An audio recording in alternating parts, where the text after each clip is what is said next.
Hello everyone, you're welcome to my podcast. My name is Hilda Oti and I am your host. Today I'm going to be talking about corruption in Nigeria, episode 4, corruption in Nigeria.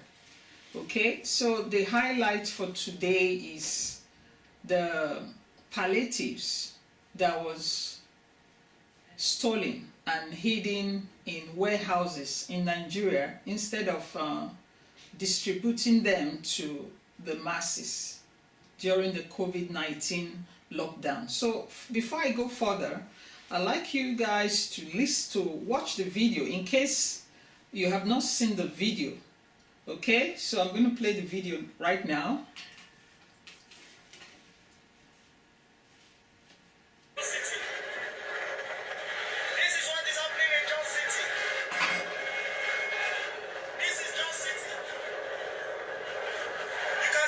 Everybody wants to get food to eat. What's the government? What the government? Look how people are struggling. People are struggling to have food. Look at people. Look at, okay, let's look So at the hold if you look closely, look at the hold of our Plateau State today. you see the crowd, No way out. the crowd of people Look at the hold up. that came out Look at the outside. to They're trying to go out from collect Jos City. these Can you see the hold up? Can you see palliatives. the cars?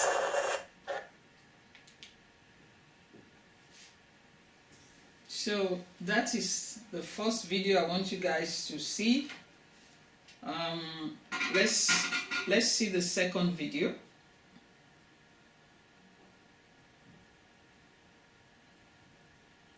Okay, this is, I think you can see this much clearer.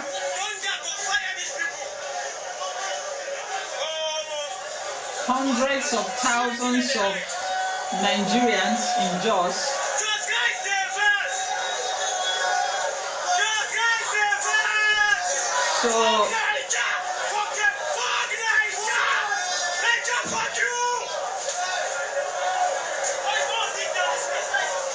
So that was the palliatives that was meant for the masses during COVID-19 lockdown. So guys, I want you to see another video.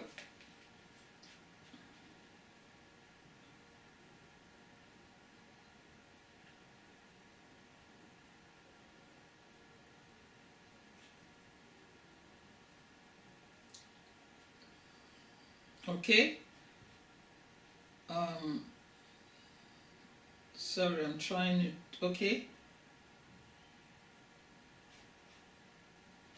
I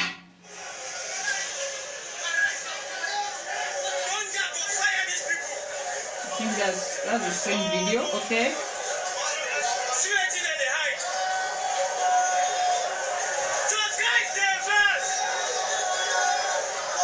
So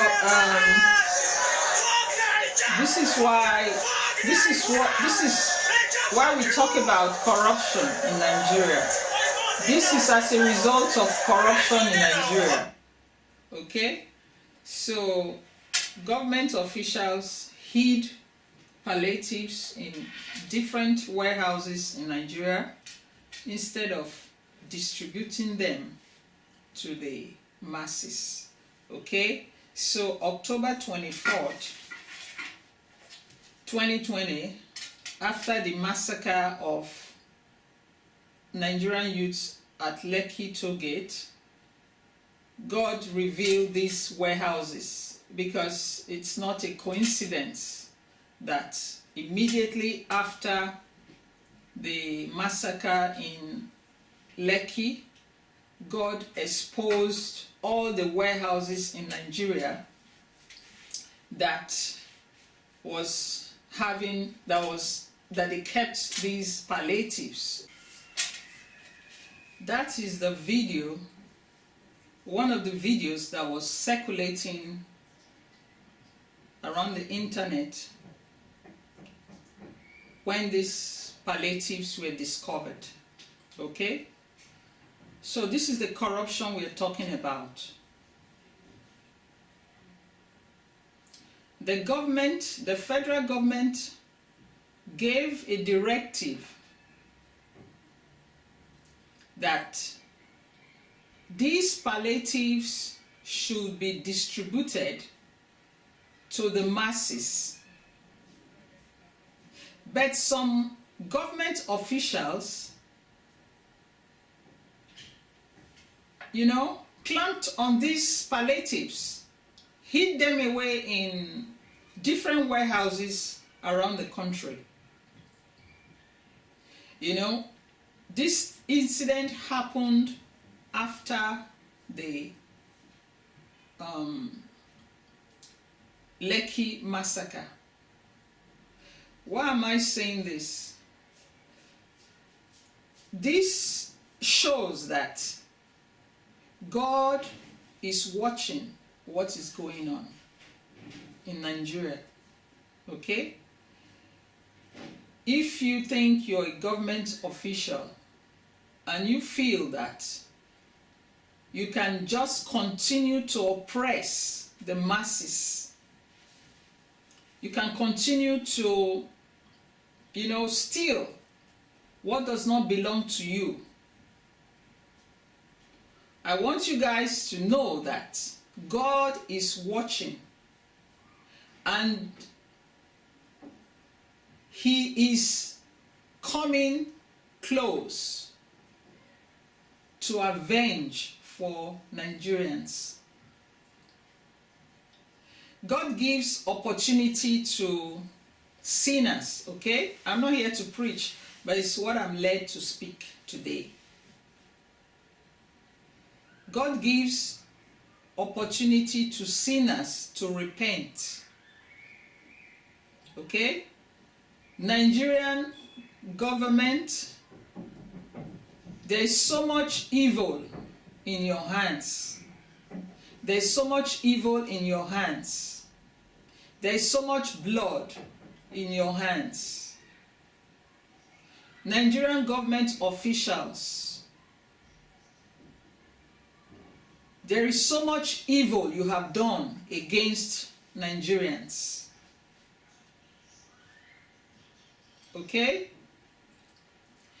If you can keep palliatives that is meant for the masses, after all you have stolen,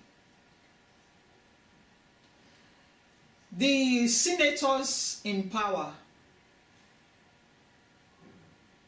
their earnings, their salary is the highest in the world. I'm not here to break it down. The senators, they are earning large. Government officials, they are earning large. Governors, they are earning large.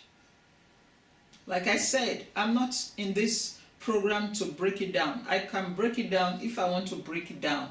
But this is not the episode for that. Okay? The governors, they earn large. And all these parastatals that were in charge to distribute these palliatives, all of them earn large.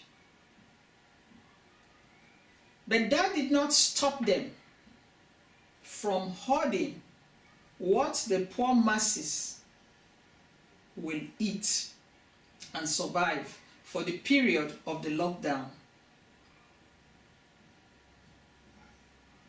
This is evil. This is the height of injustice. And this is the injustice that Nigerian youths are crying about.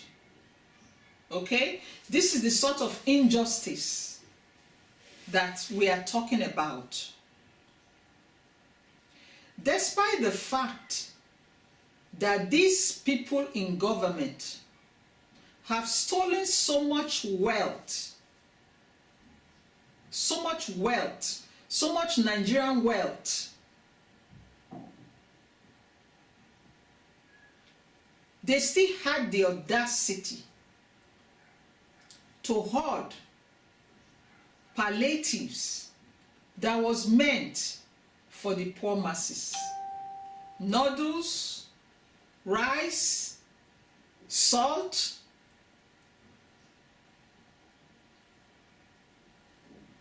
Why? Why? I don't need to ask why. This is as a result of corruption. Corruption to the extent that they cannot even give out palliatives. Okay? So this incident reminded me of the recruitment that immigrations did in 2014. Okay? Whereby the government, immigration, okay? I'm going to read this story because I don't want it to seem like I'm fabricating lies, okay? I'm not fabricating lies. So I'm going to read the story. In Abuja, this story was written by NBC News. It says at least 16 people were killed in desperate stampedes for government jobs in Nigeria, when hundreds of thousands were invited to apply for fewer than 5,000 positions. A government needs only 5,000 people for a job recruitment, and they filled the whole stadiums in Nigeria.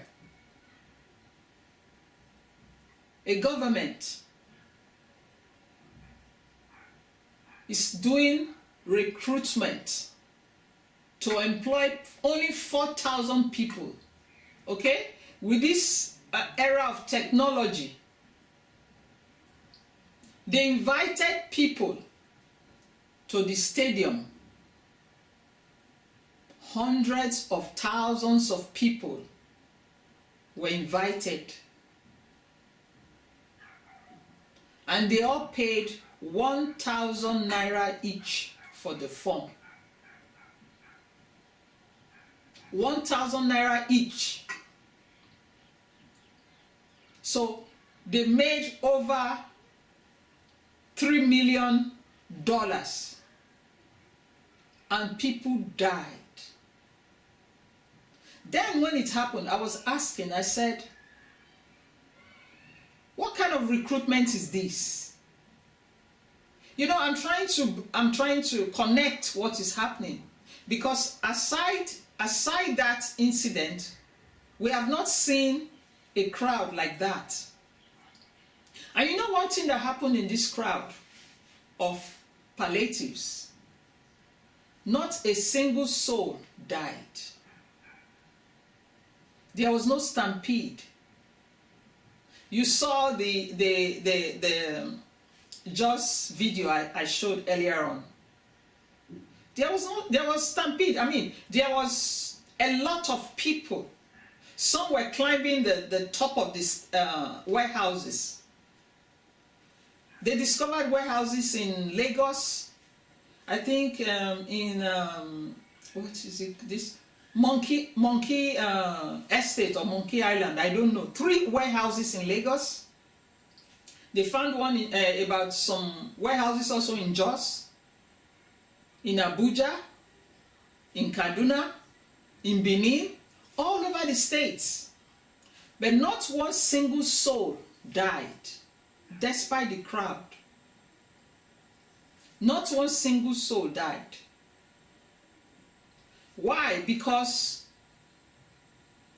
that was, you know, a divine revelation. That was a divine revelation. So there was nobody that died. But when evil people organized, you know, recruitment in a stadium, okay? If you see some of this stadium, it was like Super Bowl. It was like a match, you know? There were hundreds of thousands of people. Let me see if I can show you, you know, the photo so that you can understand what I'm talking about. Okay?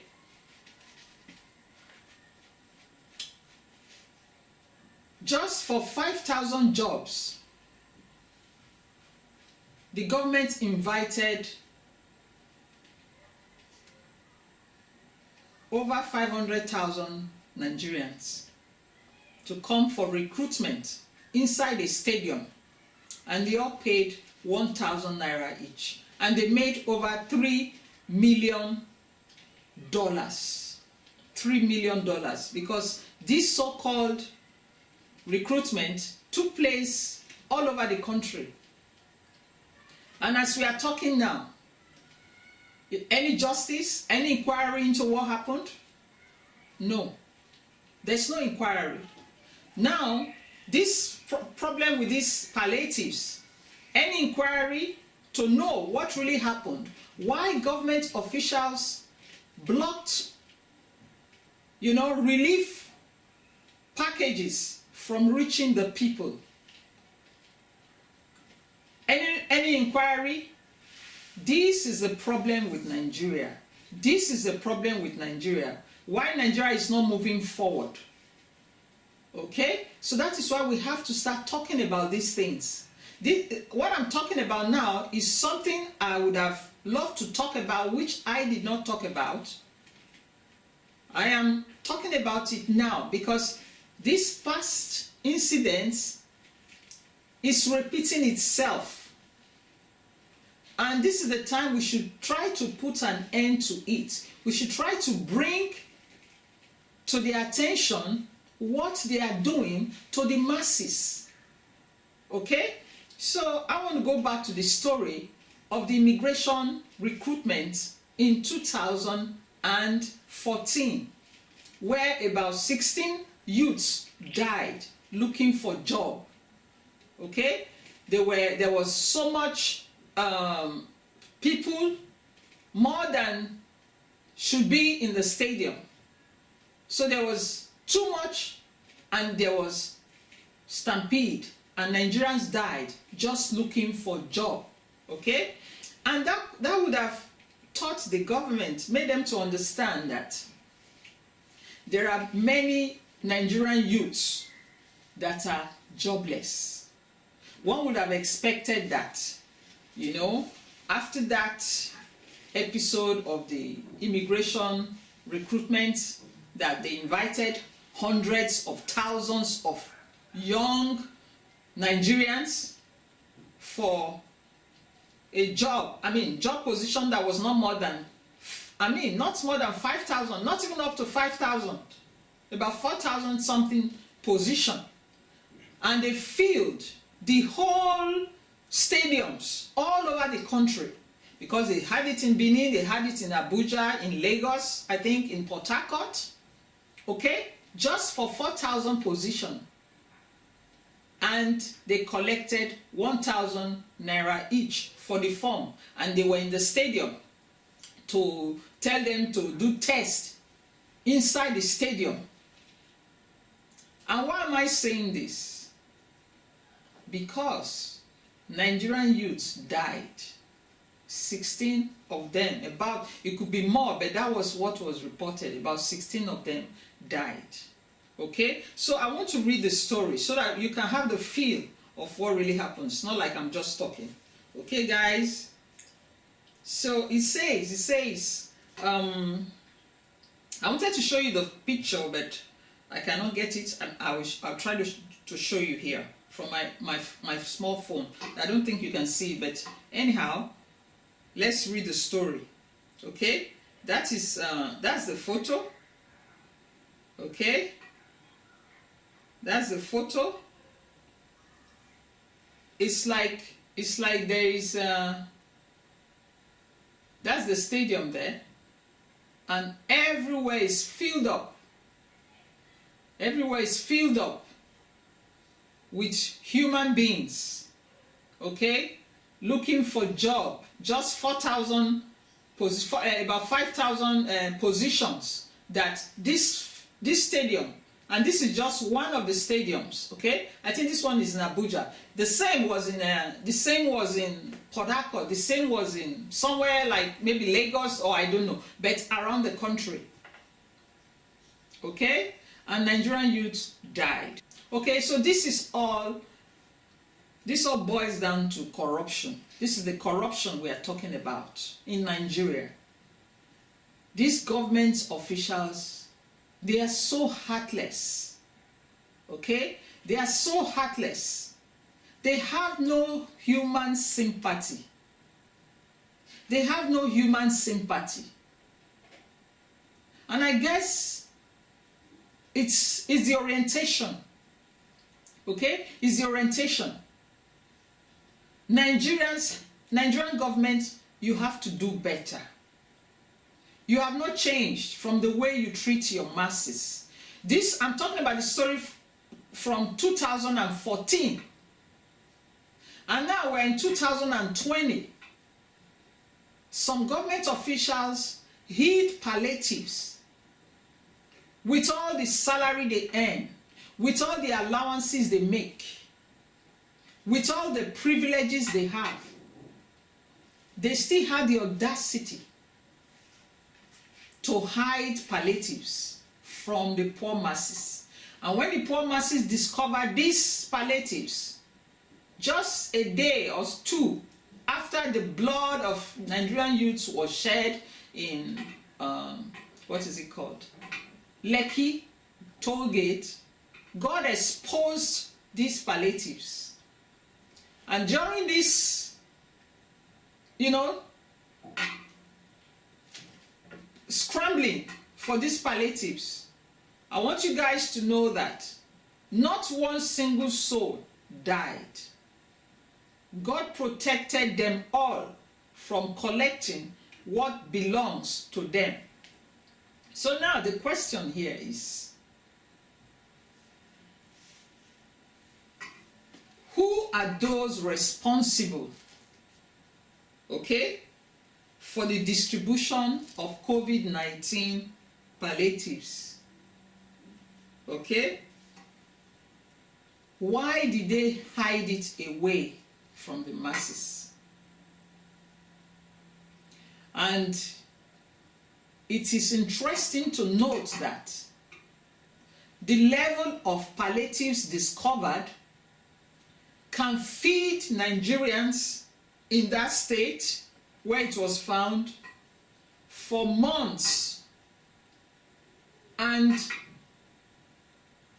there will still be leftovers, because many reports came that despite the fact that these people started collecting the palliatives on their own free will, it was not government that opened the doors. I believe the angels opened the doors for the Nigerian people to get what rightly belongs to them. Okay? God exposed them because he knows the suffering of his people. Okay? And I want you guys to know that with the palliatives discovery, it only shows that there is a supernatural God that is working in the midst of the sufferings of Nigerians. Okay? So, what was I saying? I'm asking some questions. Who are those responsible for the palliatives to be distributed? Any inquiry to ask them? Is there any inquiry that has been set up? A public inquiry, okay? We need a public inquiry. Nigerians have to know what is going on. It's not that some people will talk from different quarters. They say that they were waiting for the SARS strike to, be over before they start distributing. Distributing palliatives that was given to you guys in May, April, May. You did not share it when there was the lockdown. 6 months after, May, June, July, August, about 4 or 5 months later, you're saying that you were waiting to share the palliatives. Those are cock and bull story. Okay? It's a lie. It's a lie from the pit of hell. Okay? So we cannot be allowing people to give, flimsy excuses. There should be a right channel where they set up an inquiry, a public inquiry. Enough of doing private inquiries. Nigerians need answers. Okay? We need answers. We need public inquiry. Let us know who are those responsible from the different states. Okay? With all the money they collect every month, every year, all the benefits they get from the government, these heartless government officials still had the guts to hide palliatives that can feed the people, and there will still be enough left over. So we need an inquiry, okay, to ask these people why they were so evil to deprive the masses of what rightly belongs to them. Okay? The Senate, members of Senate, they are earning so large. They are the highest paid senators in the world. Okay? They in a year they go home with nothing. All of them together, I'm talking about the general amount for senators, nothing less than $45 billion. $45 billion. Okay? So for me, I like to read the facts so that you guys know that I'm not just trying to fabricate things. Okay? So I'm going to read this particular story. Basic salary for the Nigerian senator is 2 million naira, almost 3 million naira. Okay? Then per year, then hardship allowance is about almost 2 million naira. Constituency allowance is about 4 million, almost 5 million naira. Okay? Newspaper allowance is about almost 2 million naira. Wardrobe allowance is about 621,000 naira. Okay, this news is from Encomium. Okay, then accommodation is about 4 million naira. Okay, or almost 5 million naira. Then utilities is about 828,000 naira.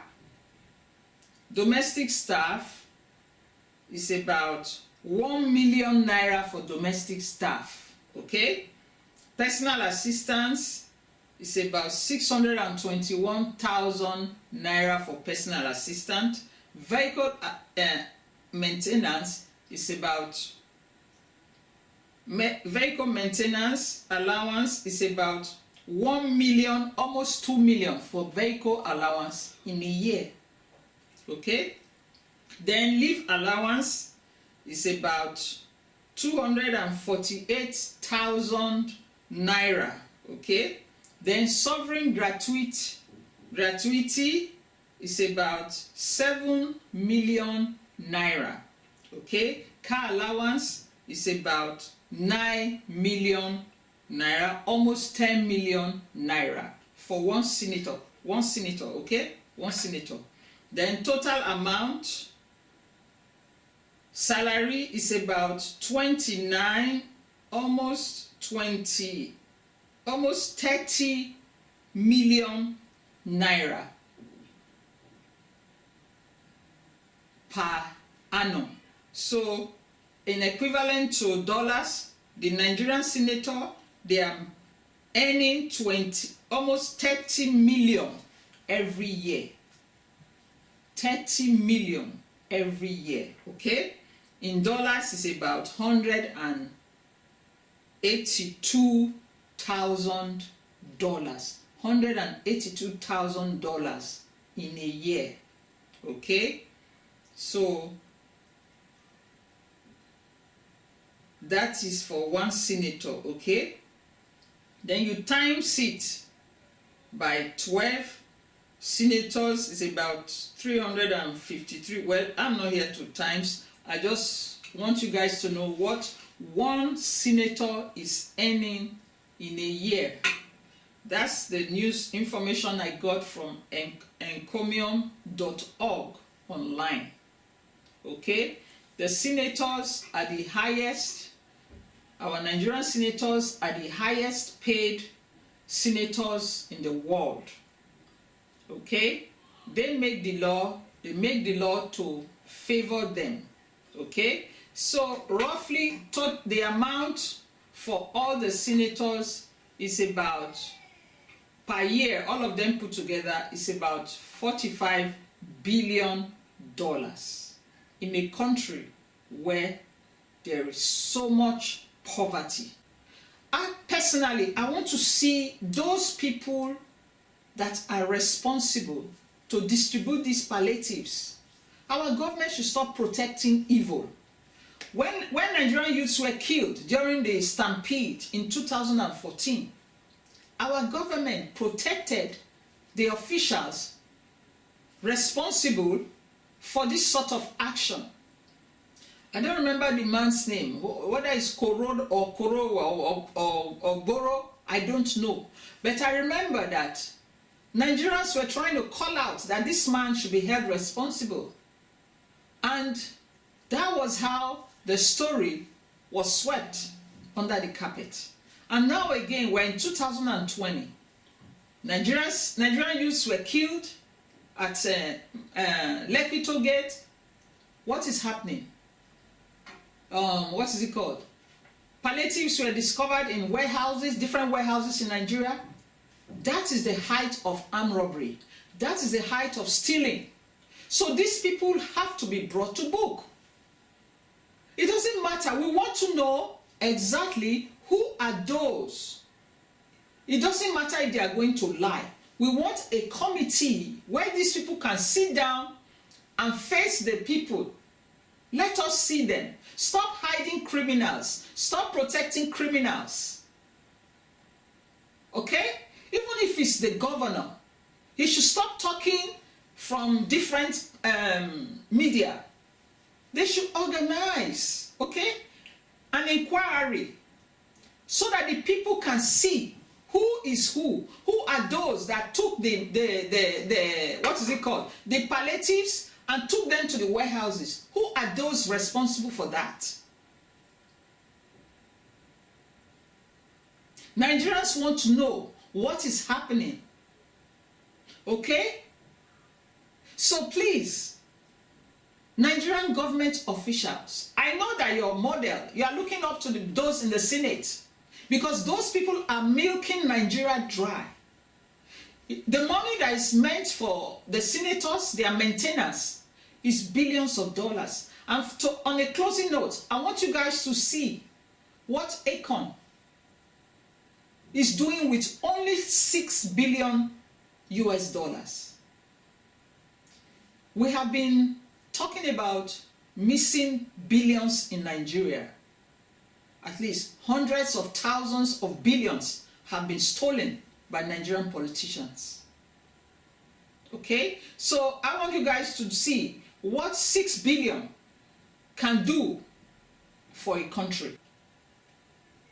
Okay? My name is Akon, and these are 3 steps to building your own city. And we will also be working on the government.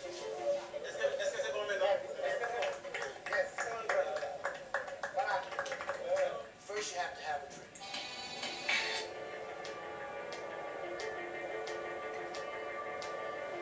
So that is Akon building a country, a city with $6 billion US. Okay, he's going to do it in 3 phases.